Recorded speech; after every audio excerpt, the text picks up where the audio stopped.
Okay, dear ladies and gentlemen, thank you for inviting me. I was invited already once at the spring board meeting of your World Federation, and then I gave a short presentation about the Interpol activities. And then they asked me how could we proceed, and I made the suggestion to have a seminar with bringing together the know-how and the people, and then also organize a workshop with the actors that could be interested in this, and that's the reason why we have that set up here. So thanks for the World Federation to take up this suggestion. I will like to talk about the experience in Interpol, but before I come to that, I have one slide describing VIT, because then you know a little bit better where VIT, Katrin and myself come from, but also because VIT is one of the typical customers and members of Interpol, and I think then you get a better understanding how that network is working successfully since many years. So we are a service organization owned by the German and Luxembourg cattle breeders, and also some German horse organizations. And our key activities are data processing. So we have only computers and people at our assets, and we work in identification and registration, milk recording for dairy cattle. We have the national herd book database for all German dairy breeds in VIT. And we do also the stud bookkeeping for most of the horse breeding societies in Germany. And the sheep and goats also are in our database. But more important for this discussion today is our genetic evaluation division. It's currently 15 geneticists, so that's full-time equivalents. It's some more heads. And there we do all the dairy genetic evaluation for Germany, Luxembourg, and Austria. They have partnered into one population, and the beef cattle.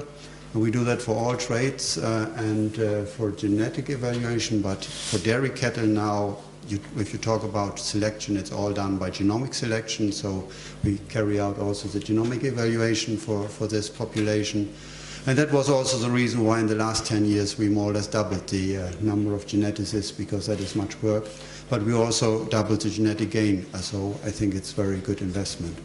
We also do the sport horses, the genetic evaluation for them, for the under the umbrella of the FN in division of breeding, but also confirmation and some young horse performance on behalf of some breed associations, and more recently linear profiling, and also AI BOS. So that gives you a little bit impression what the Interpol customers and members would look like. Why in cattle breeding people look more after genetic evaluation. And I have a small example with you, and would like to go with you. Imagine when in the 70s the start of the frozen semen was from AI bulls in dairy cattle breeding. The situation was in many European countries, and you consider 3 German farmers, each 30 cows, and dual purpose black and white cattle, and had average of 5,000 kilos. That some of you might remember that times. Farmer A uses AI sires with EBVs, so he looks after the EBVs and he is inseminating his cows, and he does get a kind of a genetic progress of 200 kilo progress per year. And his neighbor, Farmer B, he doesn't like that whole AI stuff.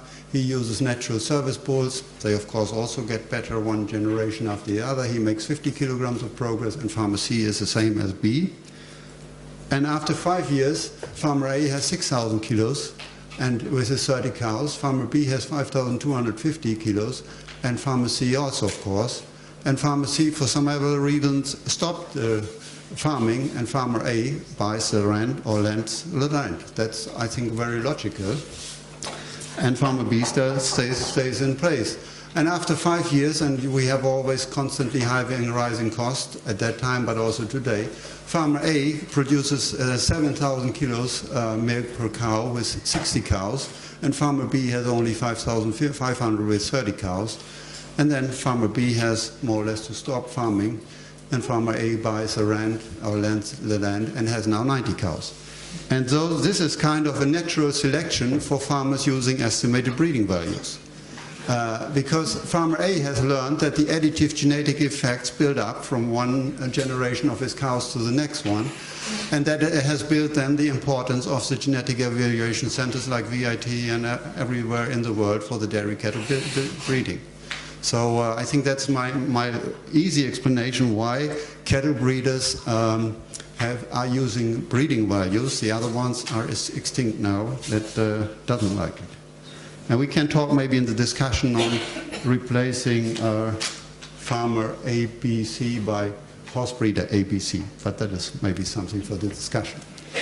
So due to the intense use of frozen semen of AI bulls and the many offspring of the bull, EBVs have to be reliable. That is a quite an important thing, otherwise farmer A would not be successful with his work.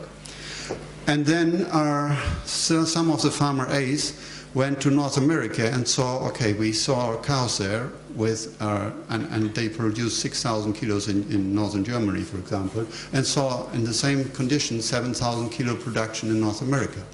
So they were thinking, okay, I have to look for these cattle, for these sires, because otherwise my neighbor in the next country could make this 1,000 kilo jump, and I still produce on the lower level.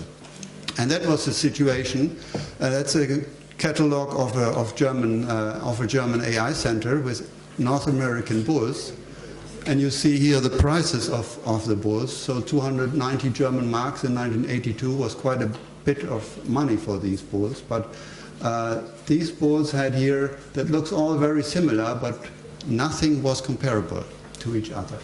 So that was the reason why then people were looking for unbiased genetic evaluation.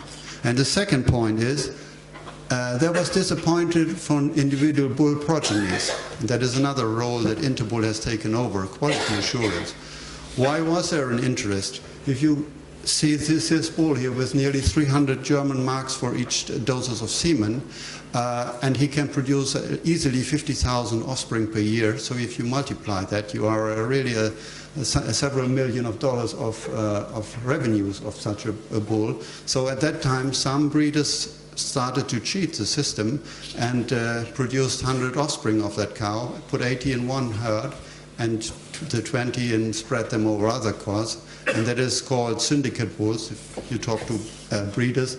And then, of course, when then people bought this expensive semen and this bull was not as good as he was supposed to be, then they were disappointed. And that was the reason why the Interbull was founded. So the main questions in the 80s were better understand the national BLAB EBVs. And often they were different trait differentiations, there were different models used, different scales, for example. And breeders wanted to know, my example breeder A, is how much better is the North American population compared to our German domestic one. And they, of course, wanted to know which individual bulls from Germany or from the US or Canada were really superior to those, and he wanted to have them, of course, and they had to be very reliable. And I think the whole situation is not that far away what we see today in horse breeding and horse genetics, what we have heard already. And the Interbull founders addressed these questions, and they still, after 40 years, are very dedicated. Jan Philipsen and others, they meet every 2 or 3 years. Last time they met in Verden in Germany, where we are located. And the first thing, as they are all animal breeders and have an interest beside cattle breeding, they demanded me to organize a visit at the Hanoverianstadt and also at Landgestüt Celle. And then we saw that also Interbull people can breed horses. But that's just the introduction. Now I would like to give you a little bit more insight how we organized or how it was organized. So that is all under the umbrella of the ICAR, International Committee of Animal Recording. And ICAR has more or less 4 major divisions, or we call it subcommittees. The one is the identification. That is, of course, important. The performance recording is important. The whole lab stuff is important. And the genetic evaluation. And Interbull looks after the last block. And in 1988, Interbull became one of these permanent subcommittees. In 1991, the Interbull Center was established in Uppsala in Sweden. And in 1995, the first routine international evaluation for dairy was established. And 1996, the official reference body for the EU was given to the Interbull Center, and I have explained this with the syndicate bulls, that you know why there was an interest to have really an, I would say, neutral body that looks after all these things. And in 2018, when the new EU regulation was renewed, we got even a more expanded role. And in 2015, that is also a quite important thing, because the first routine international evaluation for beef cattle was also established. So this shows a little bit, again, what I have described already, the 4 subcommittees of ICAR. The operational work is done at the Interbull Center, which is a part of the Swedish Livestock University, and the Interbull Center is also holding the reference laboratory status from the EU. And how is it organized in terms of the governments? The Interbull Steering Committee is acting as a board. It has up to 10 members. And we, and I'm not now at the moment anymore a member of that steering committee, but I have been there for 20 years for the geographical reasons. For example, I was there for the German-speaking countries, but we have also members that represent, for example, the smaller breeds beside Holstein. And we report to the Interbull business meeting, where all the customers come together once a year, and the chairman of Interbull reports also to the ICAR board on the activities, so that they are aware of it. And when things became more complicated, we established a scientific advisory committee, where I think the most well-known geneticists in the world are incorporated, and also a technical committee where the geneticists from the members are represented. And this is our this chart of the activities, what Interbull is about. So networking is very important, to have the players aligned. We have spent a lot of time in defining standards, because as we heard already, if you have standardized data, the noise of the data, this part is small, and the genetics you can see.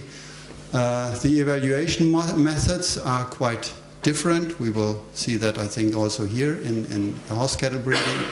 And I think Interstallion has already done very good work on these 3 aspects here. When it comes to really multi-country evaluation, you need also to do validation, because garbage in is garbage out. And if you have countries sending in biased evaluations, it will mix up also the good evaluations from other ones. So that is a very important role of it. And then you will see that in a minute how we established the multi-country comparisons. And more recently, more and more activities of Interbull was combining data from different sources into one database, into one repository, so that it doesn't need to be replicated too many times. So now I come to the evolution of the international comparisons. That was not just by half a year or so, because it was really an evolution. So first, people tried to convert breeding values from, for example, North America to Europe, to convert transmitting abilities and pounds into kilos and so on. But these conversion factors were much depending on few common sires that were used in the 2 populations. And there was much debate on the results, and if you have some beers with Jan Philipsen tonight, he can entertain you at least 2 hours, Jan, about the fights between Canadians and Dutch and Germans and so on these prediction formulas. And then Larry Schaefer, the professor from Guelph, came up with a super blab, because he said if more countries have blab evaluations in their countries, we can just use the EBVs from the different countries as one trait and compute an overall breeding value for the world from the individual animals. But that didn't work out, because the true nature was that the genetic correlation between the different scales is not one. We have seen already some pictures from Catherine that it might be only 0.7 or 0.8 or whatever. So then Larry is a smart guy, so he came up with a multi-across-country evaluation in 93, 94. And by that time I was, by chance, postdoc with Larry Schaefer, and I worked also a little bit on it. And the 2 major advantages over the other methods was that all known genetic relationships between animals could be used in that Mace methodology, but also that the genotype by model environment interactions that more or less cause these correlations to be lower than 1 can be used. And to make that clear, we'll work with a lot of formulas, but I think that's not the purpose today. It's again easier to look at 6 bulls from 2 countries. Bull A and A1 and A2 are coming from country A. Bull B3 is originally from country B, but has offspring in country A. And then country B has bull B1, B2, B3, B4, and that is a ranking within the country. And May's methodology does nothing else, put that all into one big computer in Uppsala, and then you get rankings for these 6 sires for country A on the scale of country A and on the scale of country B. And what you can see here, bull A is really A1 is outstanding one. He is the best in country A, but he's also very good in country B, although he has no daughters there. But Mace has enough information in it to convince the farmers also in country B to use A1. And we see here B3, it's not a bad bull, but also not a good one. He is in both the same. And we see here also 2 bulls, and that is really happening. Bulls for A2 is very good in country A, but poorer in country B. Why could that happen? For example, if you consider North America, California, and Ireland. Ireland has a pasture-based system, California has concentrate, so really that can happen that a bull A2 works quite well in California, but if he gets only grass to eat, the daughters, then they would not work as well. One very important thing is to consider here, and that is written here. One of the basic prerequisites for applying May's methodology is that the animals, and in this kind only cows have phenotypes, are present only in one country. So the bulls can be in different countries with their daughters, but not, and that is not typically that a cow goes from one country to another one and enters into a genetic evaluation there. But when we want to apply May's for sport horses, of course the horses that produce the phenotypes, the rankings and the results in the sport horse, they go across populations and across borders. And that is the reason why, for example, we cannot apply May's as it is to FAE data and the sports data, because that prerequisite is not fulfilled. But for linear profiling results or young horse performances and so on, something like May's would work. So what happened then when Larry and the people in Uppsala worked on that? In '94, there was some first starts with the Scandinavian population, and then some of the Europeans and US and Canada joined it. And then very rapidly, in a few years, more and more countries joined that built up their own systems and then prepared themselves to be member of Interbull. That was one development. But the more important one is this one here. It started all with the 3 milk production traits, milk, fat, protein. And then 99, all the type traits were entered, then longevity, other health, longevity and so on. Other traits were added later. And I often hear from horse breeders, oh, we cannot do any genetic evaluation and international genetic evaluation because we have not as objective measures as the cow breeders have, the cattle breeders. And this is not true. From all these 48 traits that we have now in the portfolio, it's milk, that's in kilo, fat percent and protein percent is in percent, comes from the labs, that is objective, right? The stillbirths, the dead calves, is also no debate about it. But more or less all the other traits that are there, we have the same situation as in horses. The type classification, the linear scoring. You can have good classifiers, you can have poor ones. You can define your mastitis as easy mastitis or a severe mastitis. You can have lots of definitions of fertility and so on. Temperament is one of the most recently added traits. We call it workability. You have also hard work to align the data from the different countries that everybody understands the same under workability. So I think that is not a good argument of the horse breeders to say, okay, we do not want to care about it, and it is of course hard work, and I think the World Federation could have a very good role in helping to that, because the cattle breeders also have to put a lot of effort into it. So now with so many countries and so many traits, it's really a lot of work.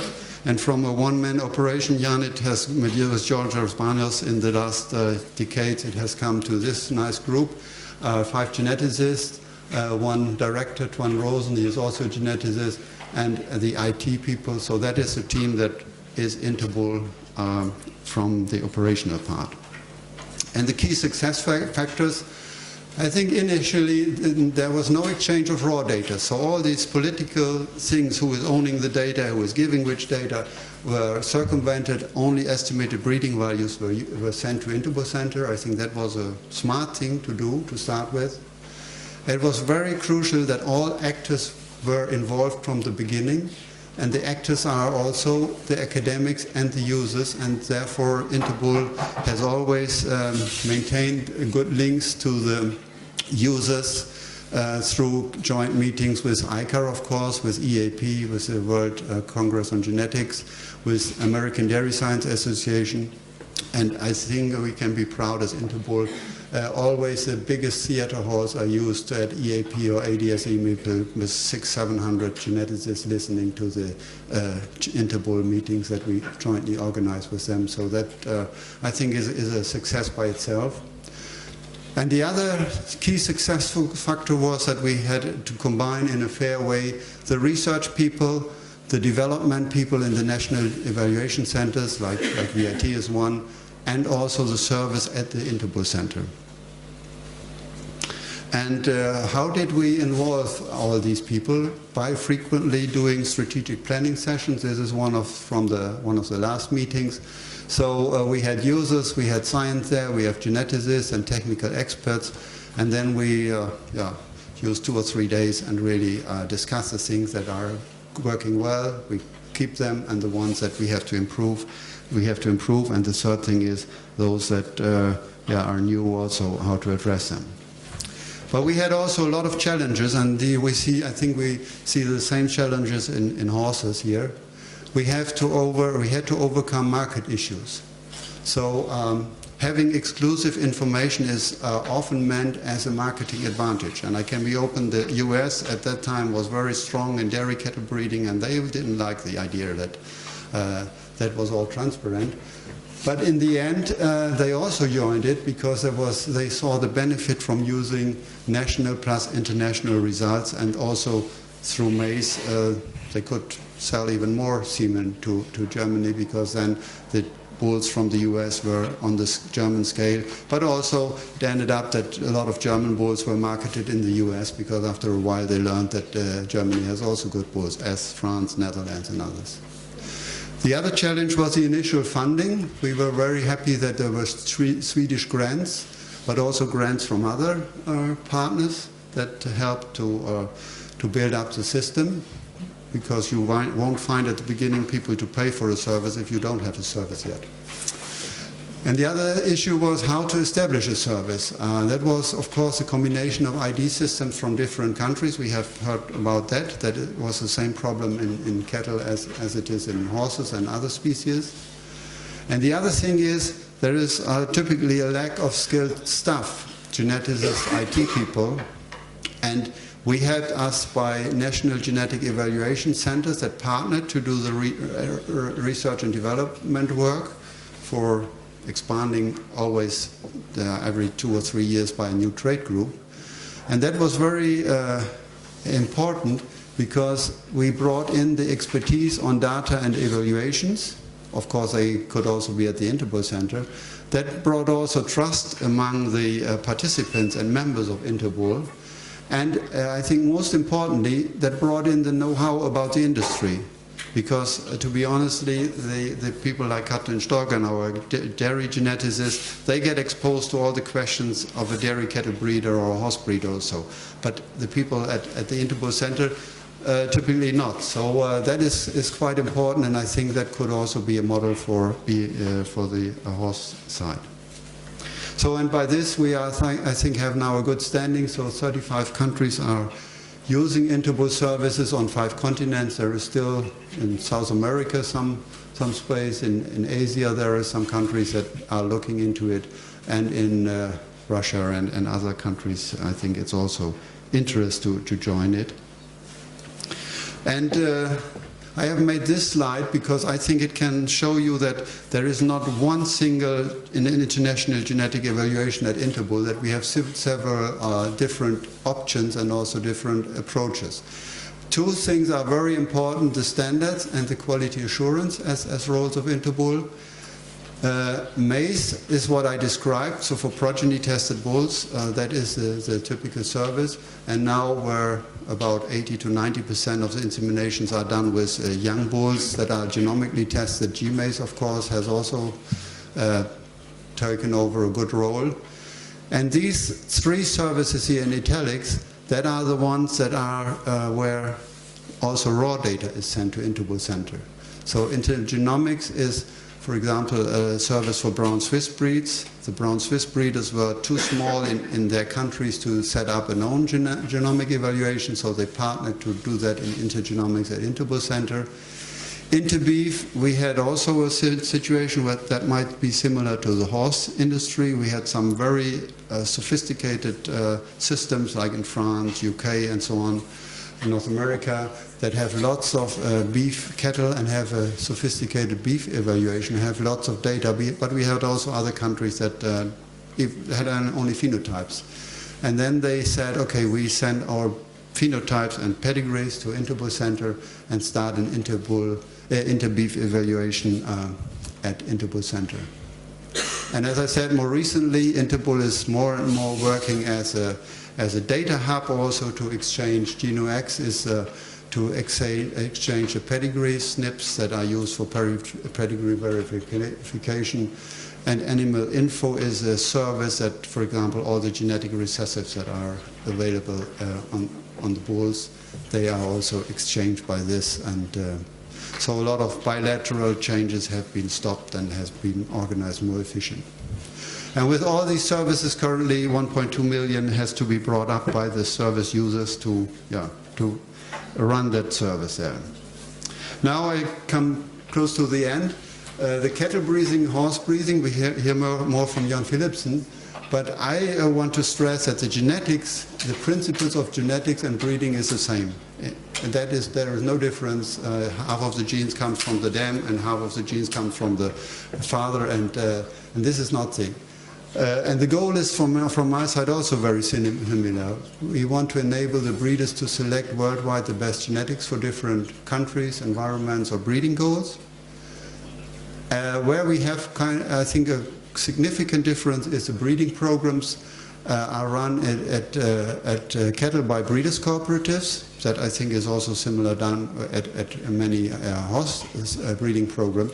But in cattle, these breeding programs often have also the AI bulls. They owned by the farmers themselves. And in horses, more and more AI stallions are used by private studs. I think that is quite an important differentiation. And the situation in sport horse breeding, we have heard already, frequent use of AI created many links between populations. We have blood procedures in place for a number of countries, but we have less trade harmonization as in cattle. But as I explained, it was also not from the start that harmonized trade, so it was also a development to get that. And I think the competition results are as important as milk production in cattle, so we have already heard a little bit. That is I think, the key task, how to combine national and international results in a fair way. And also, and that is, I think, a very much also purpose of today and tomorrow, how to connect the actors in such a initiative, the breeders and the pedigree databases, because they are linked to them, the sport event organizers who have the sport event results, and the genetic evaluation centers, of course, because I think without them it will also not work. So tomorrow we will have to answer the question, is there a need for national and international genetic evaluation? Or are you considering most of the horse breeders like farmer B and C that don't care about it, and okay, we do not need something new, we can breed as well. But if there is a yes, which actors in which interests, with which interests are incorporated, which data is available, and also we have to, of course, to discuss which data is needed. And then a lot of research is needed.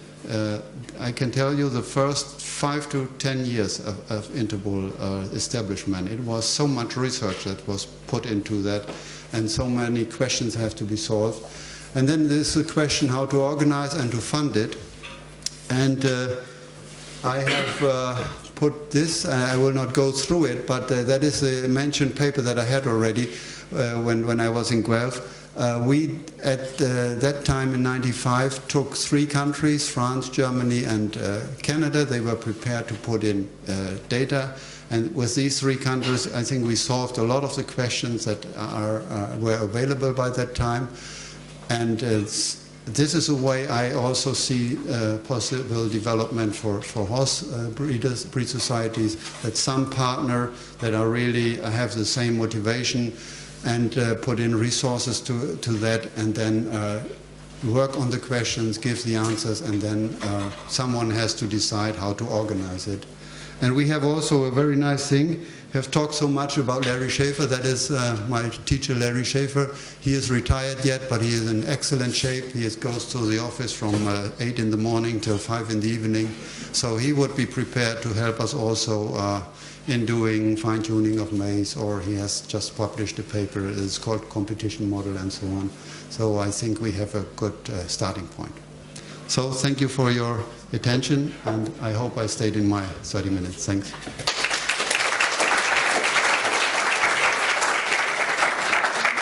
I have a question. Yes. Loud und deutlich, ja. I wasn't quite clear what your Interpol goal was, or the last analysis. Was it for beef, or was it for milk production, or was it both? Because sometimes you mentioned the beef, and sometimes you said something about dairy. So yeah, no, what was it? I started with dairy cattle. Yes. 4 or 5 dairy cattle breeds. Yes. It started with milk production for dairy cattle breeds, and then we added 5 or 6 trade blocks like type, fertility, calving traits, and so on. For what? For calving ease of cattle, okay, and so on. So different traits, health traits also. Yes. And then the beef cattle, specialized beef cattle, they right. came later, 2015. So that's a completely different group, right, also, but they are using the infrastructure, the know-how and so on of the Interpol Center. Okay, thank you. Yeah.